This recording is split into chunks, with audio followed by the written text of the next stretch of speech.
Hi everyone, I think I'm live, but I'm over on a different link due to computer issues. No surprise there. So, if you are in the chat, please say hello and hopefully you can hear me. Please let me know that you can hear me okay. There seems to be a slight delay, but I have got my eyes on the chat. So we'll get going in just a minute once everyone has hopefully joined me over here on the new live stream.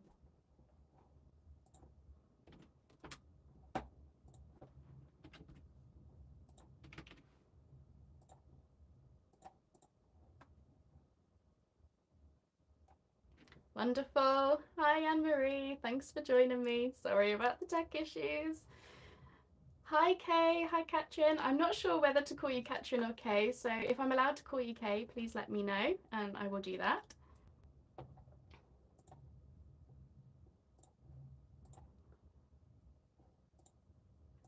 Amazing. I'm just going to give it a minute or two more just for everyone to join us.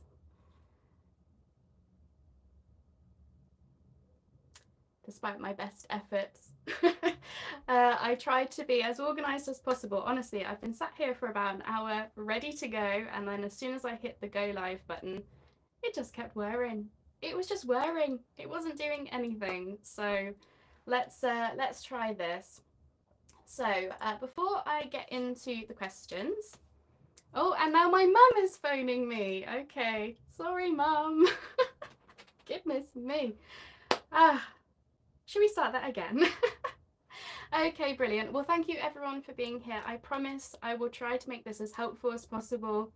And yeah, it's my first time going live, if that wasn't obvious. Hi, Corey. Nice to see you. So yeah, just be patient with me as I try to figure out the tech, and yeah, I'll do my best to do all this. Okay, so how this is going to work. Basically, I'm here to answer your questions, and I've just set aside as long as it's going to take to go through the questions. So I have got some that have been sent to me beforehand, so I'm going to go through those. But if you have any questions, any comments, any topics you want to chat about, please pop them in the chat. I will be keeping an eye on that as best I can. Hi from Texas, amazing. Yes, please do share where you're tuning in from, because it will be really exciting to see, yeah, how many corners of the globe can we hit? Okay, amazing. So again, I'm just going to give it a minute or two longer, especially as most people will probably be going to the other live link. So hopefully they'll start seeing my comments to say, come here instead, you know. Okay. So before I get into the questions, I do want to just give a quick shout out to my design team. They're going to be helping me out, so I just want to give them a little bit of a shout out. If you have been on my Facebook page recently, you know all about them, you've seen the updates. But yeah, for those of you who don't follow me on Facebook, or you're not there, or you haven't seen the updates because Facebook's being Facebook, I just wanted to give a quick shout out to my design team, who are being very helpful and supportive of me at the moment. So that we've got Cara Renee from Be Reborn Art and Healing, we've got Corey from Crafty Corey, we've got Peggy from Craft Room Stories, we've got Heather from Crafty Heather D, and we've got Jennifer from the Patio. So essentially what they're going to be doing over the next however long they want to be on my design team for is they will be using my digitals in their projects so that I can share them with you, share the inspiration, and yeah, share their ideas, because honestly, they've already started sending me their projects for April. There are such good ideas, such good ideas. So my goal is to make sure that I spread the word about them, give you that inspiration, and yeah, it's all in exciting times. So do you think I have rambled on long enough? Do I think I have given it long enough for people to join us? Hopefully. Hopefully. Okay, so we have got Stuttgart in Germany, London, UK. Hi, Phyllis. Hi. Thanks for joining me. Amazing. Right. So I'm just going to give myself 10 seconds to breathe, because honestly, the feeling you get when you hit go live and it's just whirring and whirring and whirring and not starting, my stomach dropped into my heart dropped into my stomach, that sort of saying, right? And I was thinking, oh no, tech issues again. So yeah, I'm just gonna give myself a moment. I'm gonna have a quick drink and then I'm gonna get into the questions. Thank you, Corey. Thank you. Amazing.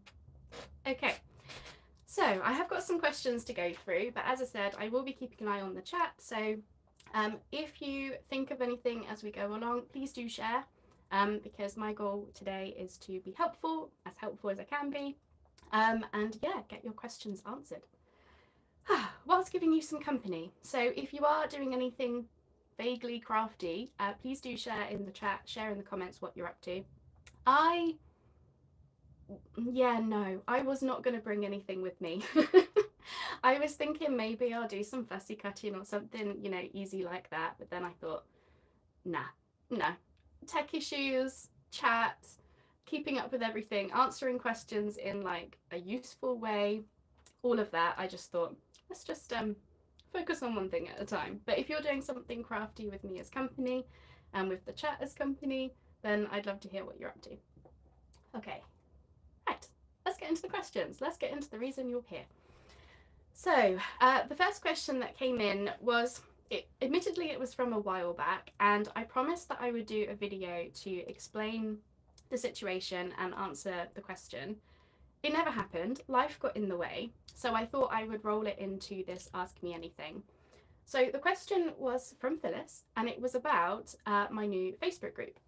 She wanted to know what was going to be different from the original Facebook group, and am I going to be closing the other group? So rewind a moment. So for anyone who doesn't know, I do have a brand new Facebook group now, which is called House of Mahalo's Crafting Circle. And I have the Facebook group that I've had for a few years now, called Junk Journal Ideas and Inspiration. And to answer the first part of the question, am I going to be closing that big group, the original group, the first group? The answer is no, it is going to stay open. And the reason for that is because it's quite a general group. It's a place where all styles can come together, all skill levels can come together. Everyone can just join in, share their work without any kind of like, no pressure, isn't it? It's just they get to share their work, they can ask questions, they can get advice, they can cheer people on and be part of something. And the reason that I don't want to close it is because it's a general group. It's there for, even though it is hosted by me and I've got Jules helping me from a moderation perspective, it's not a group that's necessarily an extension of House of Mahalo, really. It is more of a general thing. So people can share what they're doing, and it doesn't have to be tied to anything I'm doing. You know, if they just want to share their YouTube video, they want to share a photo, get involved, then that's really what that is for. So I will be keeping it open. Now, the reason that I set up the new Facebook group is because I was hearing from people within my community, so a lot of you watching now, you were sort of telling me, we're not seeing your stuff in the big group. We want that sort of closer connection. We want that more like personal, smaller community, that kind of vibe. And that's why I set up the new Facebook group, because I was hearing it from you. And I was also starting to feel I wanted that closeness. I wanted that connection. And that's really what the new group is about. It's still early days, so I'm still finding my feet with both groups. But basically, it's a chance for us to have that more personal connection. And stuff like this, I want to be able to do stuff like this more often. And being able to just pop up in the new group and say, hey, I'm going live in an hour. Like, I want to be able to do things like that where possible. And yeah, I'm just hoping that because it's a smaller group, there will be that more like personal thing. In terms of challenges, so for those of you who have been in the big Facebook group or have been part of that, we used to run challenges quite often, and we haven't run them in the big group for a while. And the reason is because last year we were finding that essentially with every month, the engagement for the challenges was just going down and down and down and down. And it got to the point where it was like, do people even really want these anymore? I'm not sure. So in the end, I decided that when I do run challenges, I will run them in the new Facebook group because you're more likely to hear about it. And because it's a smaller group, there's more of that personal thing. And I would argue that if you're taking part in a challenge, your posts are not likely to get as lost as in the big group. I hope all of that makes sense. Essentially, I am going to try to run both groups for as long as I can. And yeah, for me, they're just sort of serving that slightly different purpose and I guess that different part of the audience as well. So I hope that answers that. But if anyone does have any follow-ups, please let me know. Okay. So I haven't seen any comments for a while, so hopefully you can all still hear me. I'm going to assume you can. Okay, so next question. So this was in relation to me and planning, how I plan my projects. So the question is, how much time do you set aside for brainstorming for the next journal theme? Do you plan your journals out in advance, or do you just go with the flow? Okay, so a two-parter again, which is fine. So in terms of brainstorming, brilliant, you can hear me, thanks. So in terms of brainstorming, I actually have a very, very, very, very long list full of themes, project ideas, things I want to try, things I want to do. It's a very long list. So whenever I come time to start a new project, that list is always the first place that I go, and I call it the holding list because it is every idea under the sun.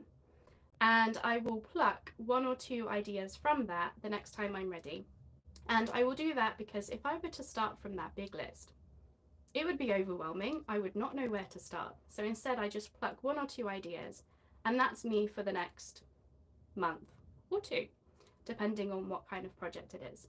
So that's how I go about brainstorming. And in terms of actually coming up with project ideas, themes ideas, I wish I could give a proper answer as to how I come up with them. They just walk into my head a lot of the time.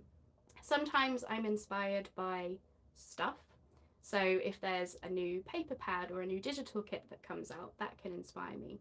Or if there's a particular part of like a type of packaging or, you know, something like that that appears on my desk, that can, you know, kickstart ideas and things. So, but I do start with this big list. So I start there first.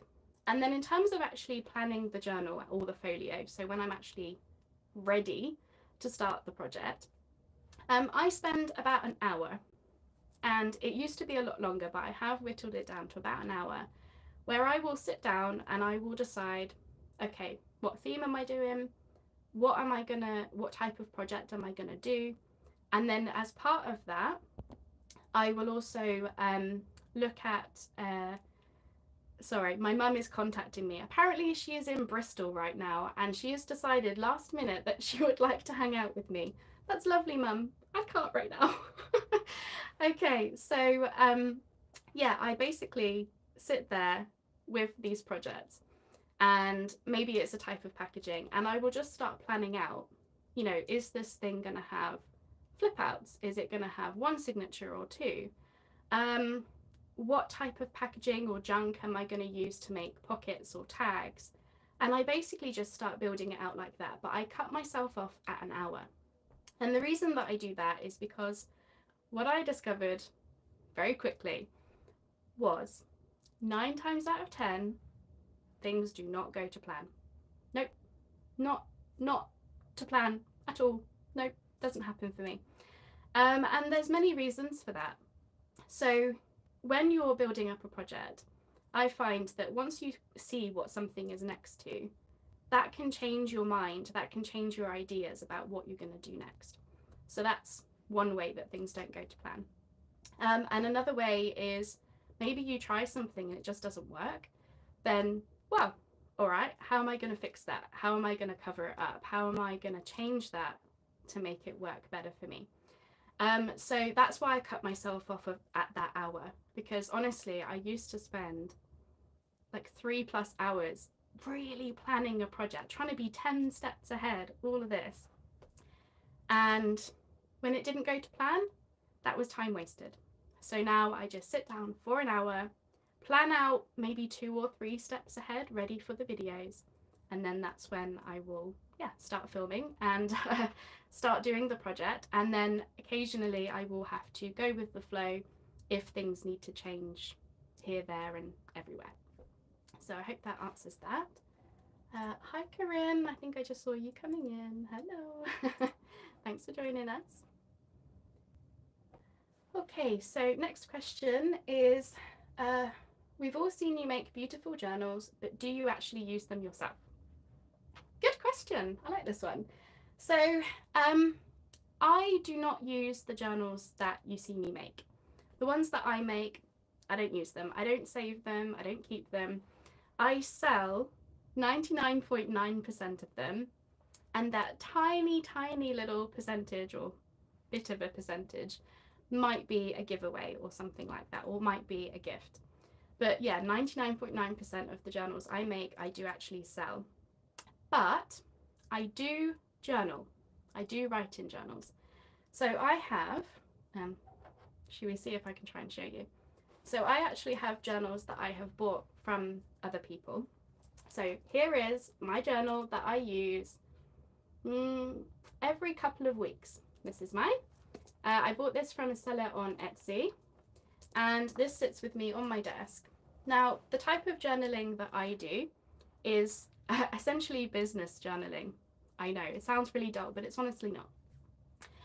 There's a business coach that I follow called Ruth Poundwhite, and she, every couple of weeks, comes up with a really broad journal prompt to get us thinking. It could be something like, if you knew that anything was possible, what would you do next? Or something like, how are you feeling about how things are going this week, this month? Something like that. And that can just start you off, and then before you know it, you've written like a few pages, and out of that you might pull things that you didn't realize that you were thinking or feeling or anything like that. So that's the type of journaling that I do, but it's in journals that I have bought from other people. And the reason for that is because I actually find it more inspiring to use journals made by others. And I think I've probably said this before, but it's because I don't know that journal, you know, really, really well. I don't know when there's going to be a flip out or when there's going to be a little pocket for tucking something into. So yeah, that I hope answers that question. So yes, I do journal, but no, I don't use the ones that I make. Okay, so the next question, kind of related, is asking me about selling my journals. Do I keep some for my own journaling? Do I keep any for my own future reference? And I'm just reading on. Oh, and is it hard for me to sell the journals that I have done? Okay, so yes, I do sell my journals. No, I don't keep any for my own future reference. So for me, I make sure that I take photos of everything before sending them out to anyone. So I will have photos that I can look back on. And I also have, of course, the videos. I do a flip through of every journal. And of course, I'm making them on video mostly. So for me, the future reference comes from that. I know it's not the same as being able to actually have something on your shelf, pull it down and flip through it. But for me, I would probably only do that once or twice a year for each journal.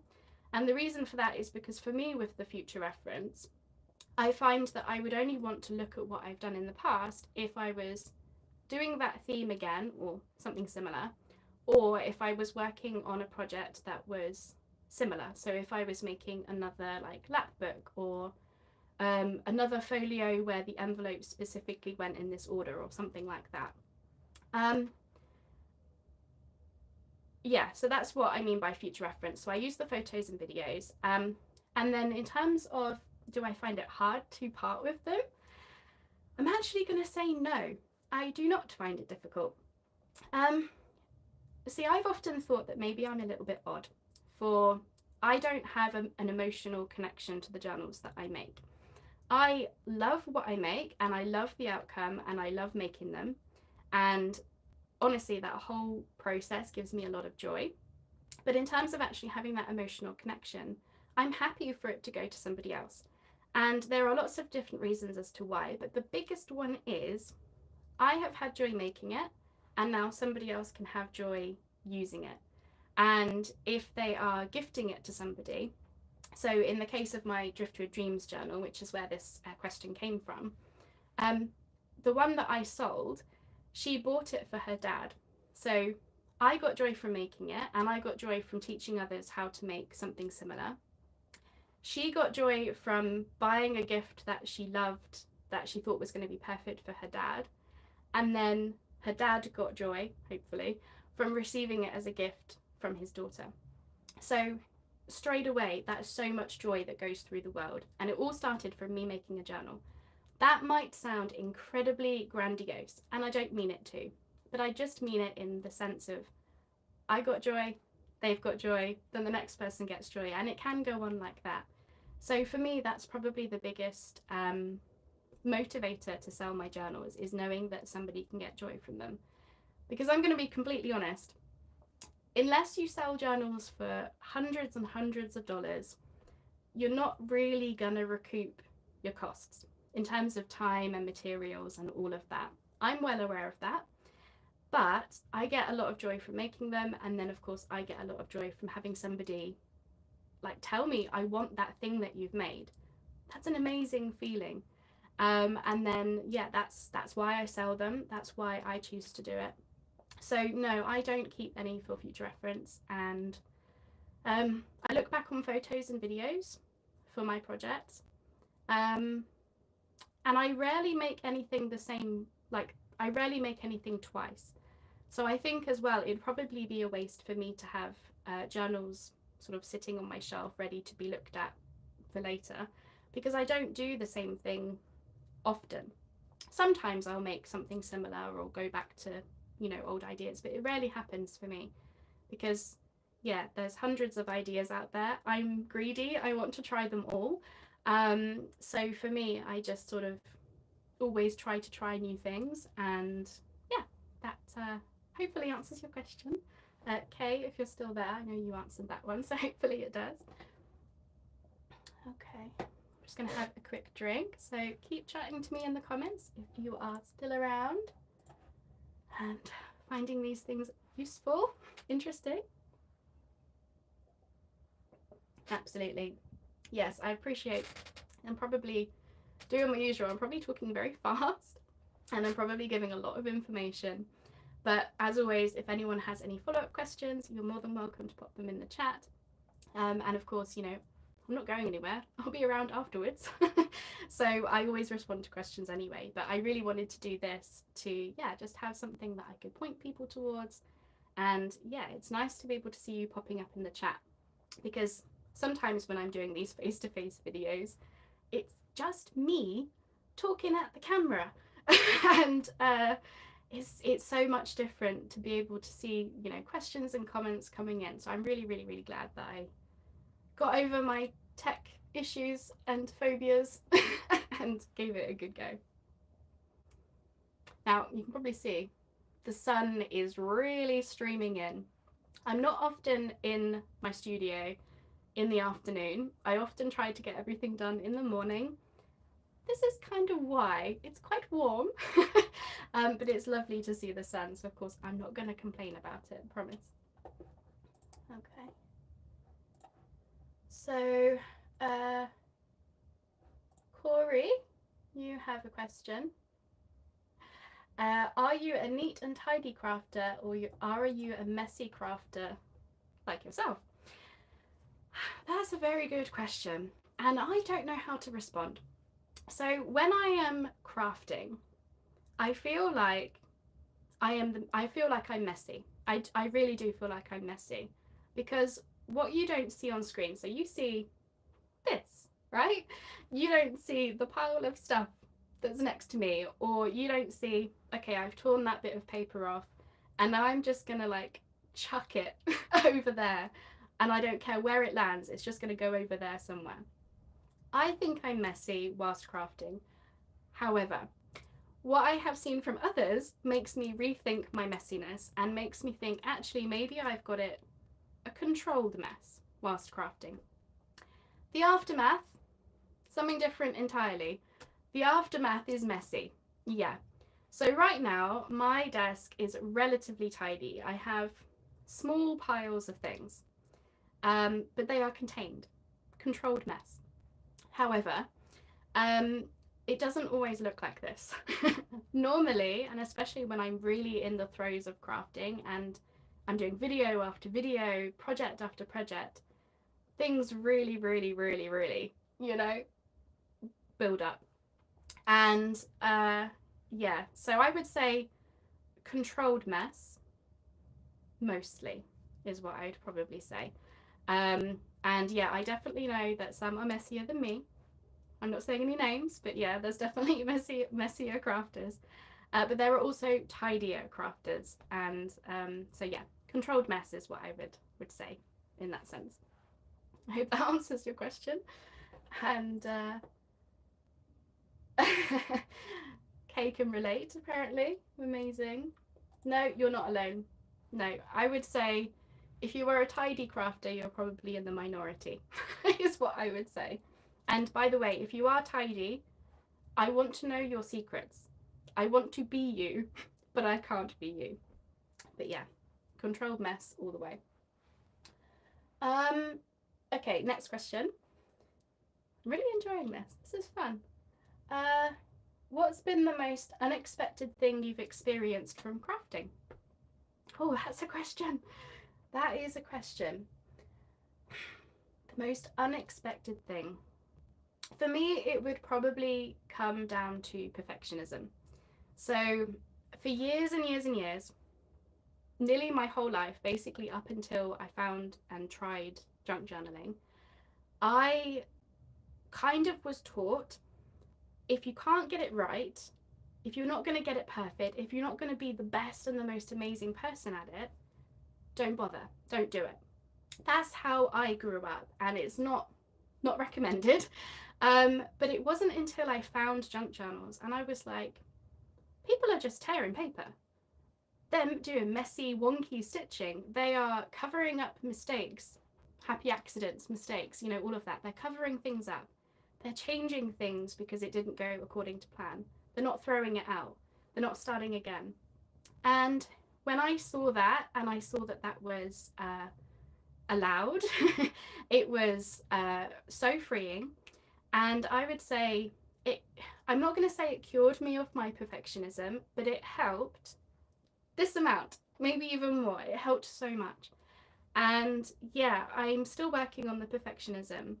But for me, it was unexpected because I thought I was going to be a really, really big perfectionist for the rest of my life. And yeah, finding junk journals and realizing that it was okay if things didn't go quite right.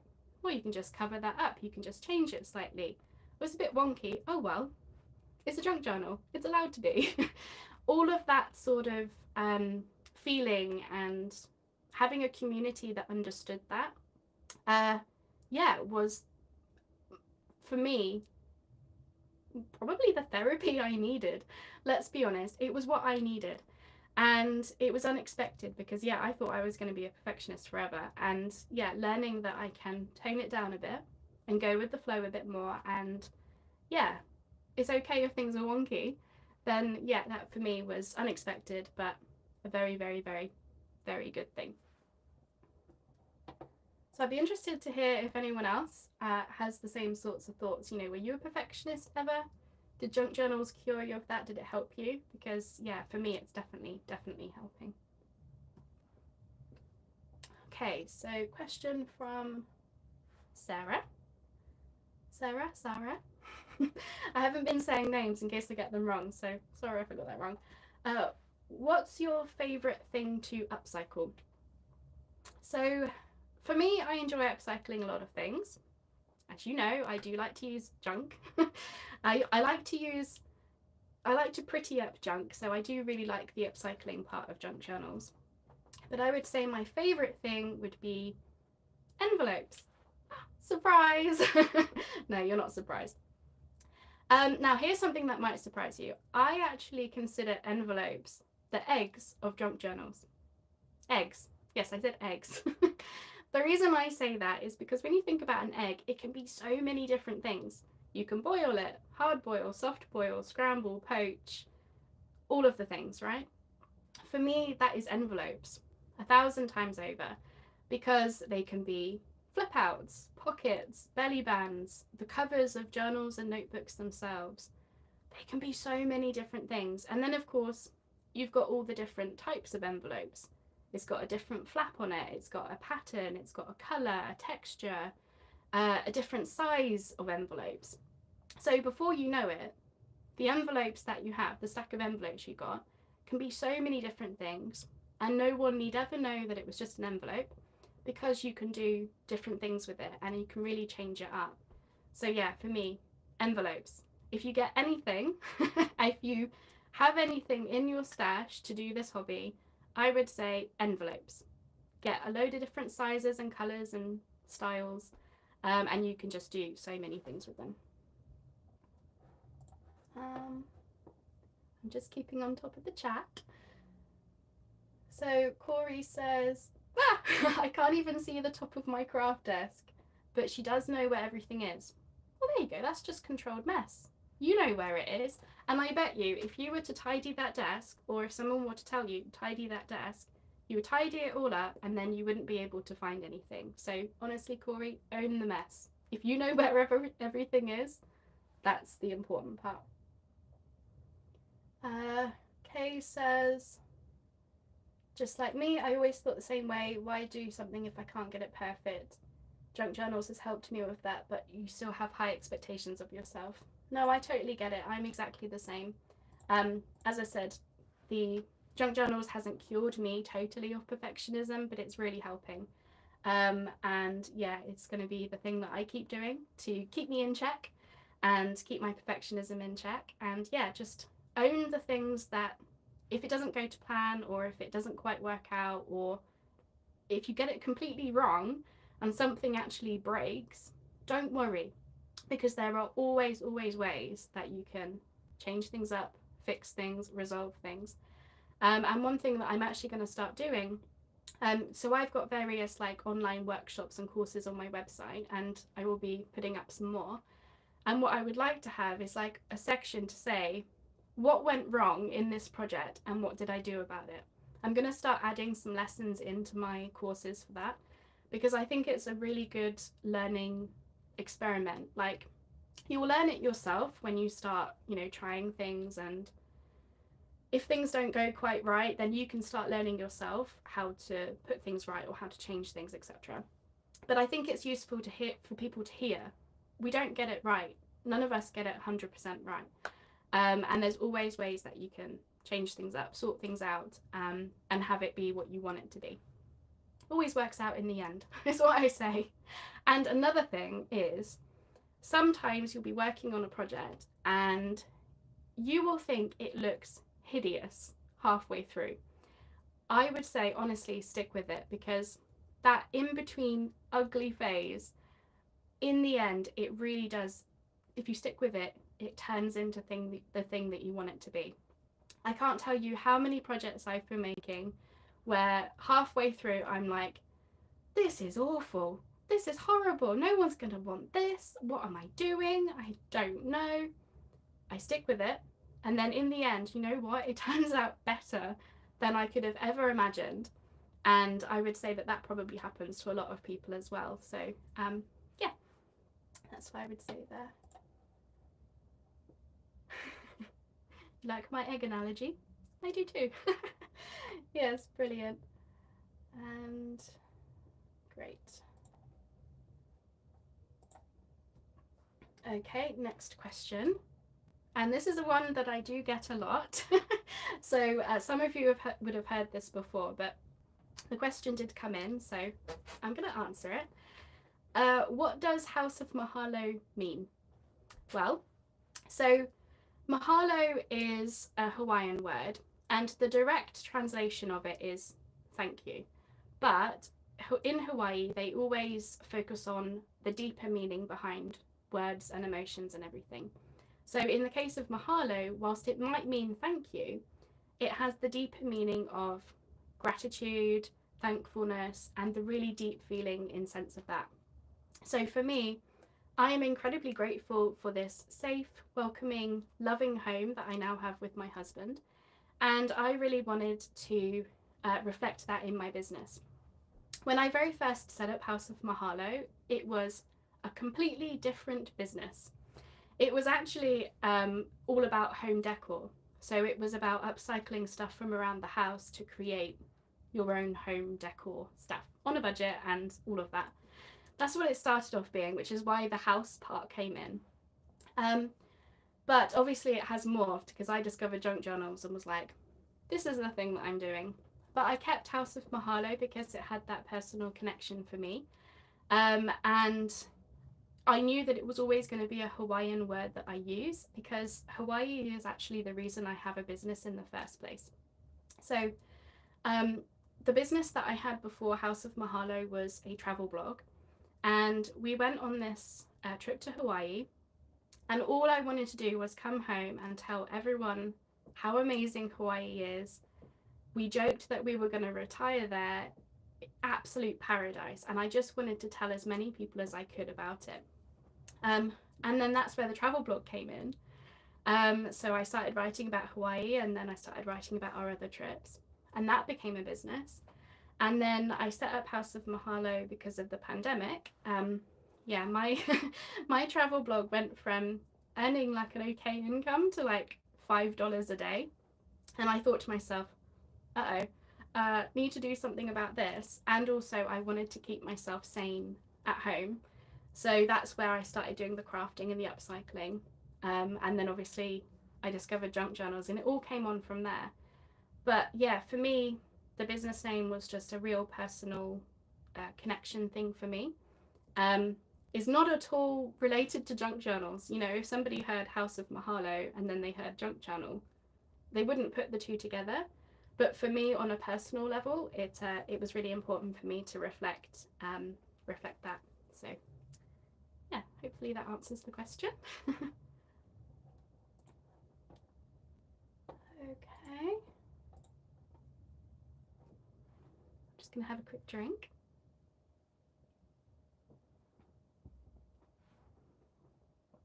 Okay, so I'm actually on the last question that I've had come in. So I'm just going to check back on the chat. It's so weird to look at my computer because I'm seeing myself, but like, I don't know, a minute after real time. It's like some kind of like weird sci-fi inception thing going on. Okay, cool. I think I am up to date with the chat, which I'm quite impressed with myself. Pat on the back for me. I wasn't sure if I was going to be able to keep up with the chat, but also, you know, be answering the questions. So I'm quite happy with that. So the question is, any sneak peeks or hints about what's coming next? Yes, I love a sneak peek too. So of course, plenty of sneak peeks. So I got to think about what I'm going to tell you about because I'm working on quite a lot of things behind the scenes. One thing I'm really excited about is I'm currently in chats with a book printing company here in the UK who are turning my digitals into books that you can then take apart and use in your projects. And that for me is really exciting because not everyone has a printer, and I'm well aware of that. And yeah, just the thought that someone could have the book on their shelf like a scrapbook paper pad and then go on to be able to use that in their projects is really, really exciting for me. So as I said, I'm currently in chats with them. I have had, because obviously I wanted to check the quality was going to be okay because someone else is printing it, so it's out of my control. But I had some of the proofs come through and I'm so excited. The prints came out absolutely lovely. Hopefully you're seeing that. So that was just an example. Yeah, I'm really excited to be able to turn those into book form. So that's going to be something really cool. So yeah, I've had the proofs now. They came in yesterday. So now it's a case of me getting the covers ready, and then I can send those off. They will print them up, And then, yeah, I'll be able to have art books essentially ready for people to use. So I'm very excited about that. So that's one thing I've got coming. Some other things is, sorry, that that sun is blazing. Some other things that I've got coming, I've kind of like hinted at it, is I do have courses and workshops coming, which they've been in the works for a while. So I am going to be running the Driftwood Dreams workshop as a live thing again. So if you already have access to the workshop, you'll be invited to the live thing. Essentially, it will be a couple of weeks in June where we will all come together, share how we're getting on with our journals, so you can get inspiration from others, share what you're doing, be part of that community. And then I might, sneak peek, have some extra bonuses that will go in as part of that, so stay tuned. And then in July, I want to have a course which is all about how to turn books into junk journals. And that will be basically everything that I could ever possibly tell about turning books into journals will be as part of this course. So it will be really good for beginners, but it will also have more experienced things that people can come back to when they're ready to try, say, a new, more complicated binding technique. So I have a bunch of things like that. For YouTube, I'm going to be doing the Wheel of Inspiration challenge again in May. So just like we've been doing with the other months, I'll be spinning the wheel, giving some prompts, and then I'll be doing the projects myself.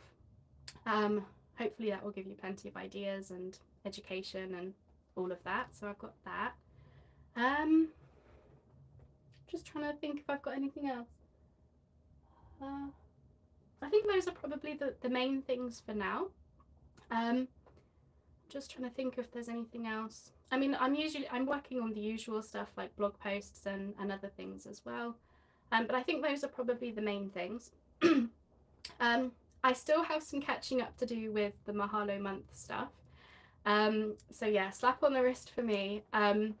I was going to be doing a series called House of Mahalo Favorites, which was basically like pockets and tags and embellishments that I love to make, and I was going to remake them and have this whole series. That is still on my list, promise. I started recording some of the videos, and I've been struggling a little bit with my health again this month, so some of it did have to like drop a little bit. But I will be doing the videos, promise. I just can't promise when I'll have them out ready, because I want to do them justice.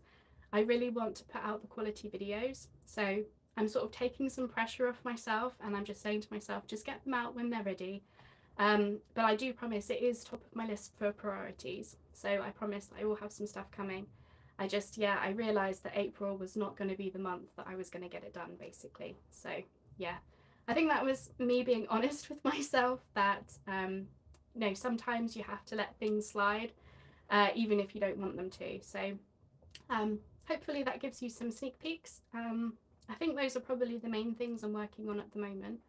But yeah, I think the art books is probably the thing I'm most excited about, because well, for me as the person who's designed these things, it's going to be exciting to have like a physical thing, but also it allows me then to help the people that don't have printers, because I've had people ask me in the past, can you print the kits for me? And I did have those available in my Etsy shop for a while, but then I found that my printer sometimes goes on the blink, and this takes the pressure off of me, because I don't have to print them, so I can literally just have the books ready to go. So yeah, I think that's probably the thing that I'm most excited about, if you couldn't tell. So I've got some questions coming in the chat. Hi Robin, thanks for joining us. Oh, I'm glad you've been enjoying my videos. Thank you very much. So question is, how do you keep thread lines on the spine straight? So I think you mean in terms of the binding, if I'm understanding that right. So in terms of keeping them straight, I'm going to be completely honest with you, and I'm just going to change my screen because seeing myself move next to me is a bit off-putting. So in terms of keeping them straight, there's a few different things that you can do. one of the things that you can do is use templates. So if I were to find some paper, so say you've got some paper, what you can do is create a little template. So I'm just going to do a very quick one now.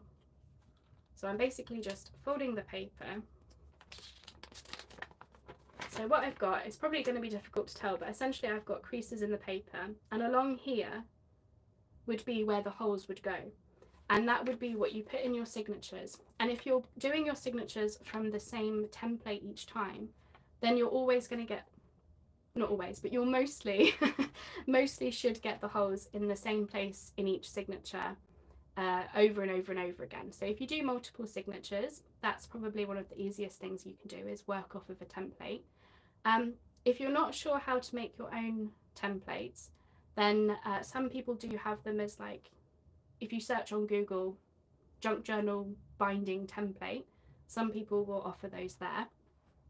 Another thing that you can try is a cradle. I do have one in my shop. They're not essential, but they do help. And basically that allows you to put the signatures in and punch the holes in the same place for each signature. And that's going to be a big thing to get everything in line with each other. But I would argue that in terms of actually getting them straight, this is probably going to be advice that a lot of people are going to shout at me for, but I'm of the view that the straightness of the binding is most important when you have multiple signatures, or when your signatures are very close to the journal cover size, because if they're out of line, then it's going to be quite obvious. But if you're making a single signature journal, and if you've left plenty of room around your signatures for the cover size versus the signature size, then honestly the straightness of the binding is going to be a lot less noticeable. So a big thing for me is I do get the binding straight 9 times out of 10 through using templates in the cradles and through experience. But I don't beat myself up when it doesn't go straight, because it's really not that noticeable unless it's like completely off. But if it's only a little bit out, I wouldn't worry about it too much, because it's really not noticeable, in my opinion anyway. I hope that helps, but let me know if you've got any follow-up questions. I feel like some of you have woken up. The questions are coming in now. Or is it just that I was saying, oh, I'm over my questions now, so this is great. Thank you so much for bringing the questions to me. Yeah, Robin says junk journals has helped her PTSD. So yeah, I think a few of us are in the same boat with junk journals really helping us out, so that's good. I have had, lots of people say that, well, crafting in general, especially if it's a craft you really enjoy, sometimes it can be that thing that just takes your mind off of everything. And yeah, I'm definitely with you on that one. Oh, thank you, Gay. Oh, Sandra. Hello, Sandra. What are your thoughts on waxed thread versus regular cotton thread for binding? So I do have some comments to make about this. So when I first bought a bookbinding kit for my journals, I bought a bog standard starter kit from Amazon, and it had some waxed thread in there. Now, the thread that came as part of that pack, and it was a bookbinding kit, but the thread that came in was very thick and it was very plasticky. So I don't know if any of you have experienced this, but it can be a waxed thread. It's very thick, very plasticky, very sticky. It was not nice to work with at all. Then I moved to a waxed linen thread, which I bought from somebody on Etsy. That was so much better. It was much thinner. The wax was not as thickly coated, so it was a lot thinner.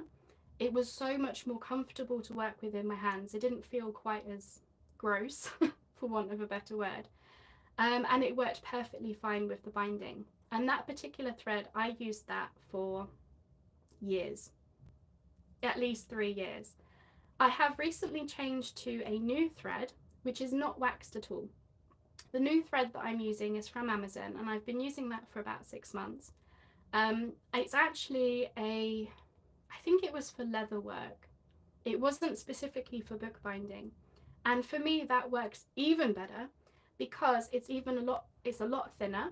So thin thread, thin holes, small holes, all of that is best for tidy binding.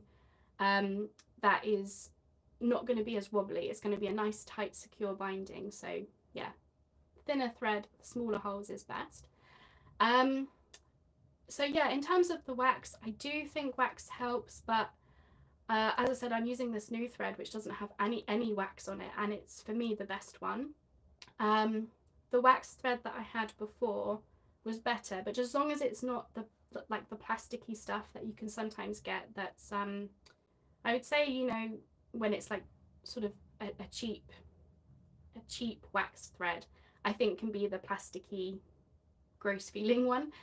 For me, that really did not work well. Not only for how it felt, but also when you tie the knots, it didn't feel tight enough. So I went to a thinner thread, which I think was a wax linen thread 4-ply, Irish 4-ply, I think it was. I can leave some links if anyone wants to check out the one I was using. And that worked better. But yeah, the one I'm using now doesn't have any wax on it, and it works just as well. I've also used, I've used lots of different things for binding.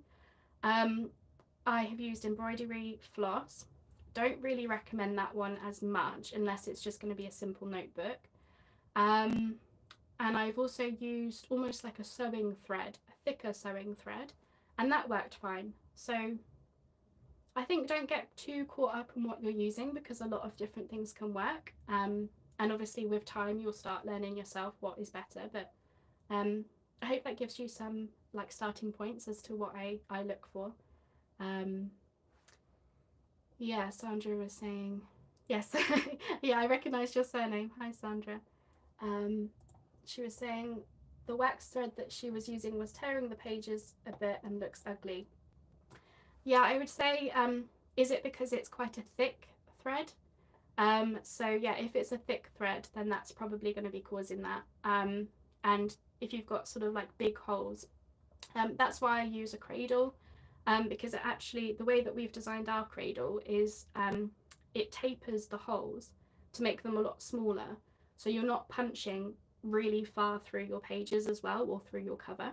So I would say when you punch the holes, even if you don't use a cradle, if you just punch them, try not to go too far through, because you don't want a big hole. You don't want the awl to go like really far through.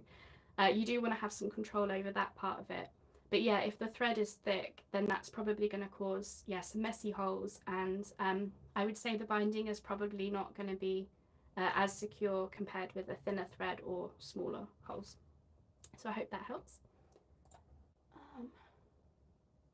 Yeah, Sandra says thick. Yeah, I had a feeling. So yeah, I mean, wax thread is fine. Just avoid the cheap, thick, plasticky stuff. So I can send you some links if you want to check out the one that I was using before. She was a seller in the UK, so I don't know if she ships internationally. But you might be able to like search for the type of thread that it is. Or I've got the kit that I got from Amazon, which is not waxed but works really well. So I'm just gonna have a drink. I haven't taught this much in ages. It's brilliant, by the way, so thanks for being here.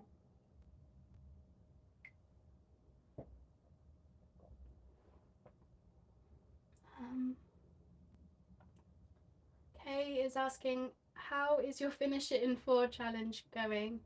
She loves that challenge. Oh no, why did you have to ask that? Terribly is the answer.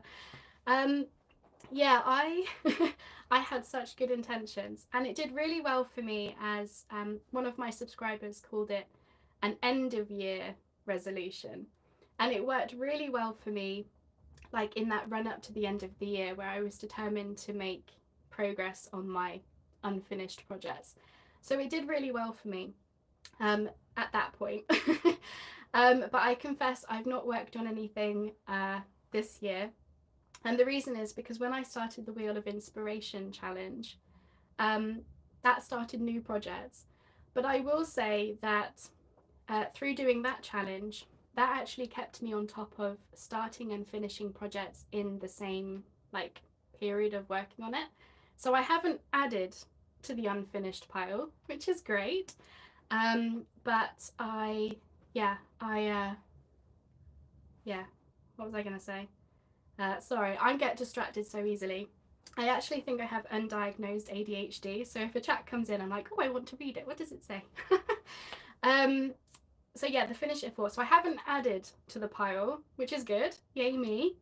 But I haven't actually finished anything from the pile either. I came close. I will show you. I came close with this one. I don't know if you remember this from the when I showed my unfinished pile. This was one of them. I have come close to finishing this one. So it is bound. I've got 2 signatures bound in, and I started, sorry, I'm just dropping everything. I started decorating it, and you know, putting in pockets, filling pockets, all of that sort of stuff. You know, I did make a start. So I have been doing bits of this here and there, but then I didn't touch this one for about a month. So yeah, a bit hit and miss with the finish it in for me. It helped me towards the end of the year, and then I started the challenge, and then I haven't added to the pile, so that's good. But yeah, I do need to start making a start on some of these, because honestly, these journals in this drawer, lovely journals, not finished, so I do need to do something with that. But yeah, oops. Please make me feel better. Does anyone have a whole bunch of unfinished projects that they really want to finish but they're just sitting there? Please make me feel better, because yeah, I can't be the only one, surely.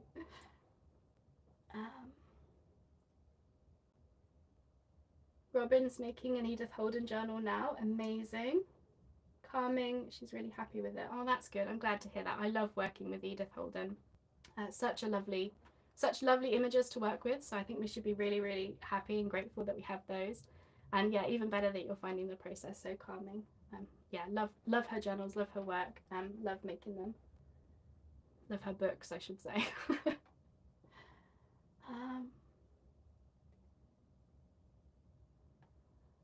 Amazing. Ah, thank you, Annie. Thank you. Robin says that she has ADHD. When you spoke of perfectionism, could relate. I figure if we finish our journals, we must be under control. Yes. Yes, I definitely hear you loud and clear on that one.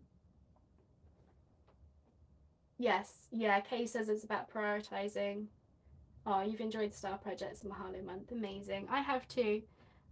Yeah, for me, the Star Challenge was, so it came about because similar to the great big long list of like theme ideas I had a big long list of projects that I really wanted to do.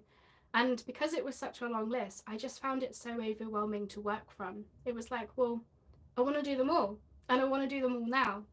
So by doing the Star Challenge, I was able to write them all out on the stars. And now I'm getting through the list, but 1 at a time or 2 at a time, you know, that sort of thing, as opposed to, yeah, having this big list and thinking, well, I want to do everything tomorrow. So I would say if you have anything like that as well, even if you don't do the wheel thing, even if you just put like scraps of paper right on what your project is or your theme idea, put it into a jar or a tub or something and pick them out. If you like the surprise of that, then you could absolutely do it for yourself that way as well. Because for me, it's been really helpful to be able to, yeah, focus my ideas, do the project, finish it, then I can pick out a new star kind of thing. So yeah, I would say that's been a big one for keeping my unfinished project from getting bigger. But I do need to do some work on actually finishing some stuff there as well. I often find with unfinished projects, if you haven't looked at something for a long time, it's really difficult to get back into the zone of working on it. Even if you love how it looks and you loved working on it, if you take a break away, it can be really difficult to go back into it.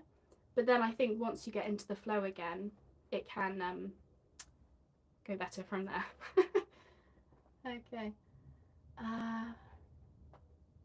Yes, thank you. Yes, we do have some unfinished project owners. Yes, brilliant. Thank you. I'm not alone. No, I knew I wasn't, but it's nice to have the company. Um, yes, squirrel mode, Corey. I'm with you on that one. I am the exact same.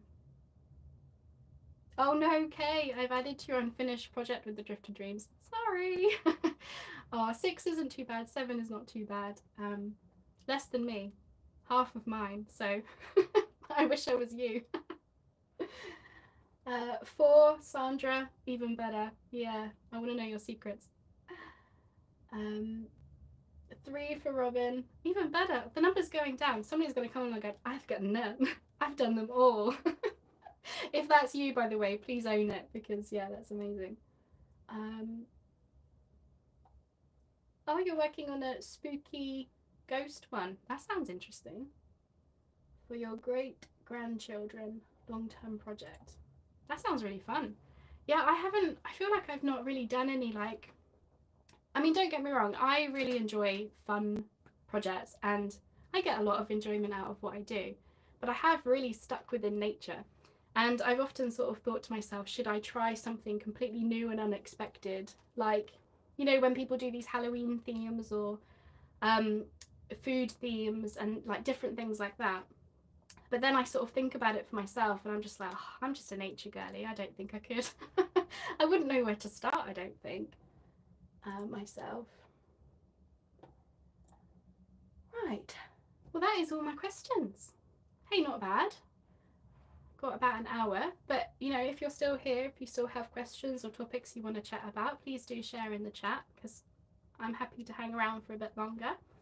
But yeah, I mean, just thanks for being here. This has been really, really fun, and I hope that it's been helpful in some way. That I hope you've got something out of it. Nature Halloween. Oh, what would that look like? Would that be like a cemetery, but like with like flowers coming out of it? What would be nature Halloween? What would that look like? Or would it be? Oh, I tell you what would be fun. A haunted like house, like an old spooky house, but that it's got like red ivy growing up it or something. That would be cool. Don't add to my ideas list. Botanical witches. That would be fun. Like they're working with herbs and potions and things. Yeah, it's fun to have the what's the word? The two-way thing. It's fun to see the comments coming in. So I'm really glad that I did this. As I said, I hope that it has been helpful. Black and white journal for a group challenge, cheated a bit. Ah, that would be a bit spooky. Yeah, I haven't done black and white or like monochrome or anything. I know a lot of people have. Scary secret garden. Oh yeah, that would be cool.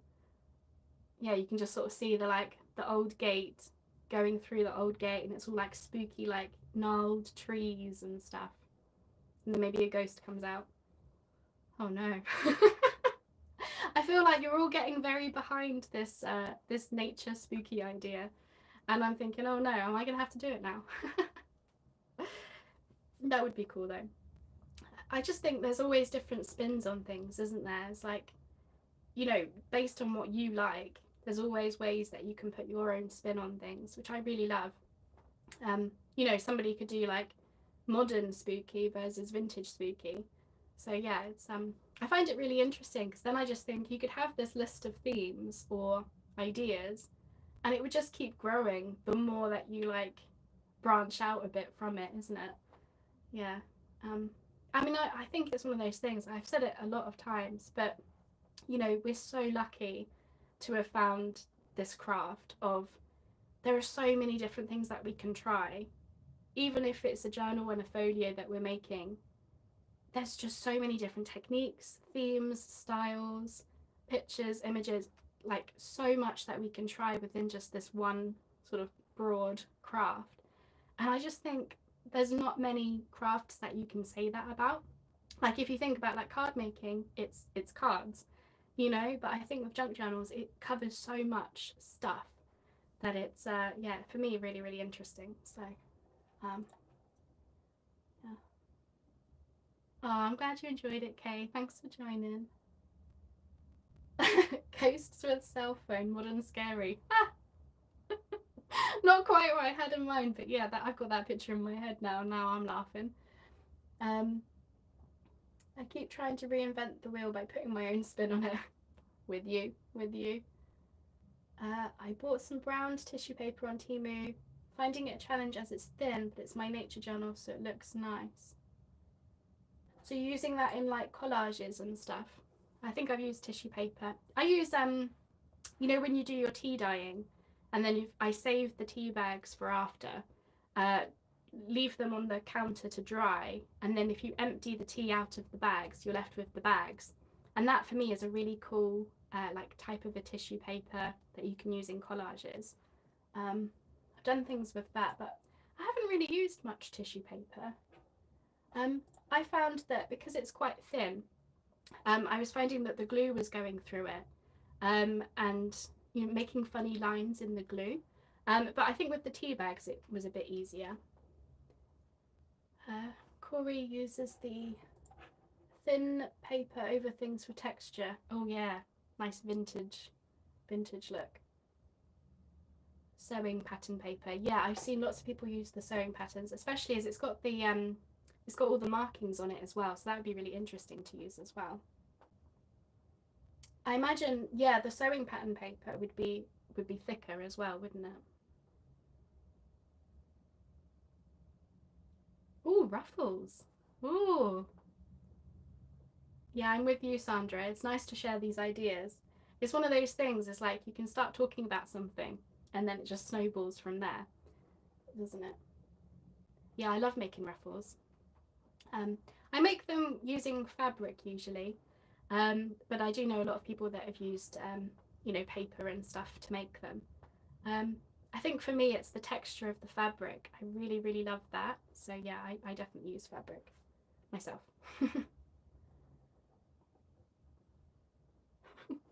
I keep looking at the computer and I'm still seeing myself, but 5 minutes, you know, before. It's really weird.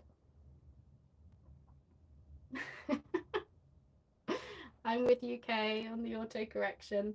There are certain words on my phone that even after saying them so many times, my phone still wants to correct them and it just never gets it right. I don't know what it is, but it's like, nope, I don't want to say it like that. Oh dear.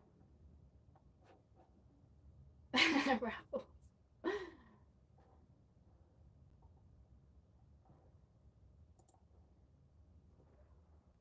Just gonna have a drink. I'm actually quite impressed. When I saw the questions coming in, I was thinking to myself, is it going to be 2 hours long? And I wasn't sure how many questions were going to come up in the live, but yeah, I think we've done well. But I'm glad that it went on for a bit longer because I do hope that it was some nice company, and it's been, yeah, really fun for me. And yeah, we should do this more often, I think, these types of things. Obviously I was doing this as part of the Mahalo month as just like a special bonus. Let's try this, let's do something new.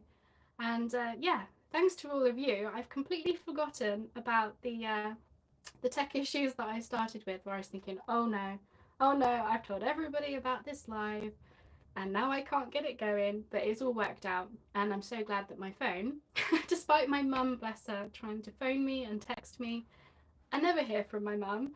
It's like, it must be that it's almost like that sixth sense of like, oh, Justine's on my radar, let's message her or something. I'm thinking, no, of all the times. But I'll message her later, I'm sure she'll understand. Oh dear. Just funny, really. But yeah, I've said a few times, me and tech do not go together very well. I think that's what I like about doing the journaling and stuff. Even though I have to have the video filming myself, that's about as high tech as I get, and the rest of it is like, thank God I don't have to be on a computer for the most part. The fact that I've even learned how to do digitals for me is amazing, because I'm like, me, a tech phobe, has actually worked out how to make these, and you know, I'm really enjoying doing them, but it'll be good. I haven't really been crafting for a little while, as I said, because I've had, you know, a few health things going on this month, but I'm looking forward to getting back into it. So, because for me it was, yeah, the time spent doing something physical, yeah, away from all of the tech. Robin says she did a journal on famous murders. Jack Ripper, Henry VIII, added street maps, news stories. That was fun. Yeah, that sounds really fun. I've seen like someone's done, well, actually a few people have done like Sherlock Holmes type of themes. It looks so fun. So I'm just very aware of that sun blazing in. I've seen so many different themes like that and thought, yeah, they sound amazing. Yes, Robin, come share in the Facebook group. We want to see. Yeah, that sounds really fun. Yeah, I think one day I'll probably branch out and try something completely unexpected, because I'm seeing a lot of journals from other people and thinking, oh, I just want to try it. But yeah, I think that would be good for the future. Everyone's saying yes, share. Brilliant. Well, that's what it's all about, isn't it? Is that, yeah, being part of something and sharing and stuff. So it's been nice, and I'm so glad that you're all like here in the chat, chatting to each other and stuff too. It's been lovely. So, if there are no more questions or topic ideas, I suppose I should be letting you all skedaddle. But I will be around for a bit longer, just in case you do want to say anything else. But yeah, just a big thank you for being here. As part of this live, obviously watching it, or if you're watching the recording, then thank you as well. But yeah, just being a part of everything that I'm doing, thank you. And I also want to just say a big thank you for still being here, because I know that over the past few months I haven't been like around quite as much, and trust me, I'm working on it. But I just want to say a big thank you for being patient with me with that, and yeah, I really appreciate it. And trust me, it's an absolute joy to be able to be part of this, sharing and having you all be a part of it too. So no, thanks so much on that.